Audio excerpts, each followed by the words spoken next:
Eh bien, parlons de la coupe la plus importante en ce moment, la Dr Rutger Cup qui arrive dans ce week-end avec des informations très intéressantes. On va parler de la surprise de l'année passée, Woluwe en messieurs qui va affronter un club qui renaît de ses cendres, mon cher Koz. Ce n'est pas le Phoenix qui renaît de ses cendres, mais bien le Merlot. Ouais, mais il joue le Lynx, je pense. Il joue le Lynx ? Ah, c'est moi qui me suis trompé. Il y a le Merlot qui joue aussi. Le Merlot qui joue, donc le Merlot qui renaît. Donc les petits merles qui refont surface en D4, je pense. Donc du coup, avec un avantage de 2-0, ils vont pouvoir jouer l'Amical Anderlecht, je pense. Donc c'est un petit derby, ils sont à 2-3 km. 4-0. Ouais, 4-0 peut-être même. Et alors avec Ougarden aussi dans cette poule, donc ça peut être intéressant. On a quelques copains qui jouent chez les Huclois du Merlot, donc... Je sais que et on les a croisés dimanche, en tout cas au Racing après notre match amical, et ils avaient l'air d'être bien préparés pour la troisième aussi. Et à Ougarden, il y a un fameux phénomène. On verra s'il coach ou s'il joue, mais Vitali, en tout cas Kolopov, sera de la partie. Donc PDM aurait aimé le croiser en coupe. Ouais, mais je pense qu'il a eu une dure prépa, parce qu'avec toutes les Coupes du Monde qu'il a dû jouer cet été en plus 55, plus 50, plus 45. Et à mon avis, c'est un des meilleurs joueurs. Voilà, donc attention le Merlot. En parlant de l'Amical Anderlecht, j'ai vu d'ailleurs que Gabi Garretta avait été élu meilleur joueur de la Coupe du Monde plus 45 avec la Belgique. Notre ami Gabi qu'on embrasse du côté de l'Amical. Il y a quelque chose d'intéressant aussi qu'on a remarqué, c'est que Verviers, Arlon et Wolvendal ne jouaient pas à la maison. Il n'y a personne qui joue à la maison, vous allez jouer au gré. Et pourquoi ça, mon cher PDM ? Parce qu'aucun des trois clubs n'a un terrain homologué officiellement pour jouer la coupe. Donc, c'est dingue, ça. Je ne savais même pas qu'il fallait un terrain homologué pour la coupe de Belgique. Pas assez d'espace pour... Ou non, parce qu'on va à Verviers, c'est parce que c'est pas un terrain mouillé. Ah, complet, donc simplement c'est un semi ? C'est un semi. Ouais, c'est un semi qui a un peu plus de 10 ans. Donc si jamais la Fédé, c'est un appel help, il nous faut un nouveau terrain. Voilà, appel au don. Plutôt Verviers que la Fédé. Voilà, exactement. À la ville de Verviers aussi. Mais je sais pas s'ils nous écoutent. Il n'y a pas d'arrosage. Non, donc il n'y a pas d'arrosage. Okay. Comment ça, il n'y a pas d'arrosage sur votre terrain ? Non, il n'y a pas d'arrosage sur notre terrain. Okay. Non, parce qu'il y avait... Si, il y a la pluie. Il y avait des terrains semi-sablés qui étaient installés avec de l'arrosage par le passé. Oui, mais là, il n'y a pas d'arrosage. Okay. C'est le microclimat, donc c'est la pluie. Okay. Donc c'est un peu... La pluie ou la neige. Voilà, exactement. On est toujours bon sous neige. Donc oui, non, c'est un peu compliqué. Et c'est pour ça qu'on va jouer... C'est où d'ailleurs ? À Gré. À Gré, je ne sais pas où c'est. Dans le BOE. Ah, voilà. C'est un nouveau club depuis cette année. Oui, depuis 2 ans. C'est la deuxième année, je pense. Ouais. Deuxième année, ils ont déjà un beau terrain. Et c'est le club où se trouve, si je dis pas de bêtises, Céline Martin-Schmetz, qui en est la présidente, me semble-t-il. Avec Louis Cavnaï aussi. Ouais. Et Boris Feldem, qui est directeur de l'école des jeunes. On va découvrir un. Mais c'est pas le club de Ytre. C'est pas le club de Ytre, ça c'est le Lynx. Ok. Il y a des clubs partout maintenant. Donc là partout, et tant mieux que ça se diversifie. Continue, ouais. La Wallonie, c'est bien répandu. Côté hockey, on a des clubs maintenant à peu près tous les 15-20 km. Mais donc, objectif PDM, on passe le premier tour ou...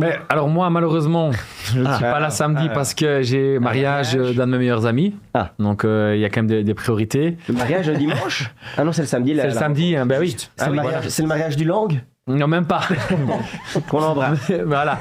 Mais non. Mais par contre, si on passe, on joue dans le club. Donc ça pourrait être une belle fête quand même à Liège, sur le terrain de le club. Et imaginons, miracle, on bat le club, on joue potentiellement contre le Cause. Allez. Et là, tout le cercle viendra voir le match. Ah là, ça sera. Allez, on annonce une mission spéciale. Post-match Rutger Cup. Ce sera le 6. Ouais, enfin, on n'y est pas encore. Non. Relax. Il faut déjà gagner les premiers matchs contre Arlon et Wolvenay. Attention à Arlon parce qu'ils vont souvent chercher des expatriés qui vivent au Luxembourg. Il y a des Argentins, des bazars. Donc, on va se méfier. Attention. Des gens avec des gros comptes en banque là, qui voudraient peut-être jouer pour ça serait bien pour la troisième mi-temps. Ah oui, j'avoue. Malin ça. Des maîtres de la part d'Arlon. On avait parlé, je m'en souviens encore. Et en dame, le Léo ? Et en dame, j'allais dire le Léo, justement. Le ouais, là. Un derby Huclois le 6 septembre. Et tu nous disais aussi, Kos, que du côté des dames, le Waducks avait une voie royale jusqu'à la finale. Parce qu'elles sont très bien. Les Zim.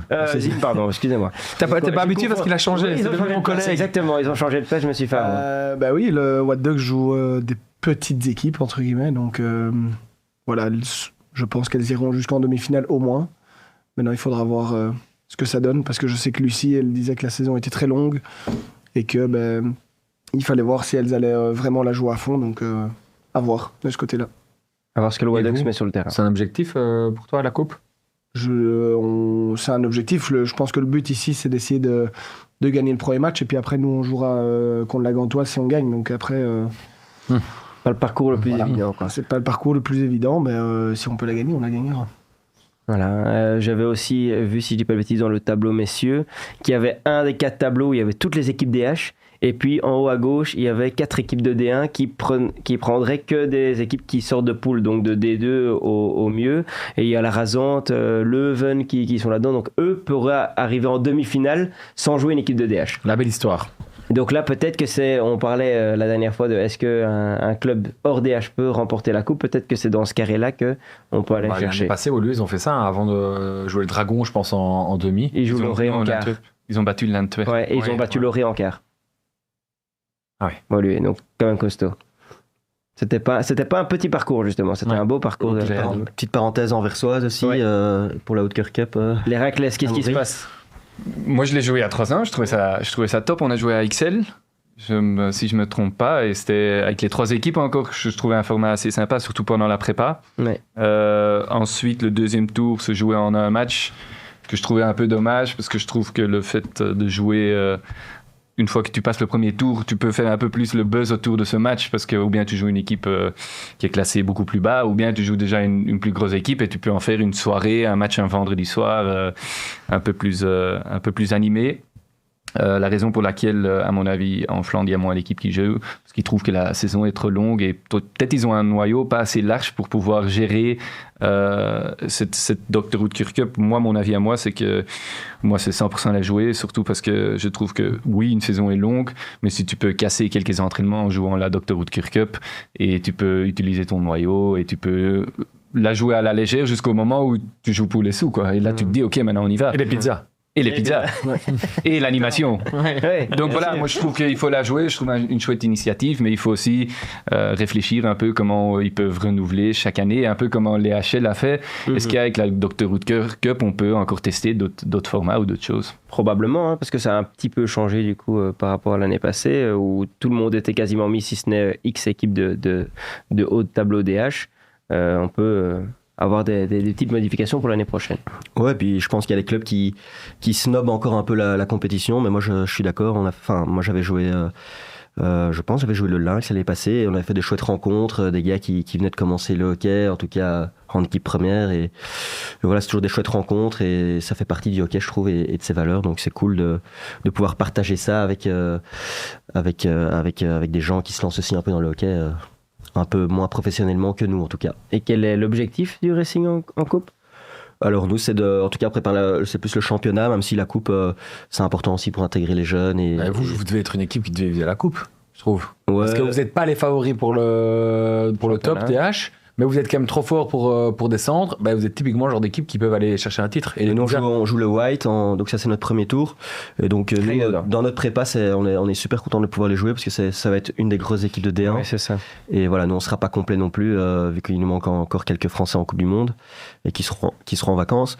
Mais ouais, c'est d'office un objectif, mais c'est surtout l'objectif que les jeunes se sentent bien, qui rentrent bien dans le moule Racing, parce que voilà, les vraies choses pour nous commencent fin septembre avec le premier match de championnat. Ouais, il y aura quand même une longue attente pour les équipes de DH au final, qui sera différente. Ça va aller vite, c'est déjà dans 25 jours. Ça va aller vite, mais bon, il y a quand même deux week-ends. Bon, ce sera plutôt des matchs amicaux qui seront mis en place, et donc voilà, mais on a un petit peu en décalé. Ça a permis à Zim d'avoir 4 semaines de vacances au lieu de 2 du côté de Club Le Zout. Donc voilà, ça c'est une bonne chose. Eh bien voilà, on a parlé de cette coupe très intéressante. Une autre coupe dont il fallait parler aussi.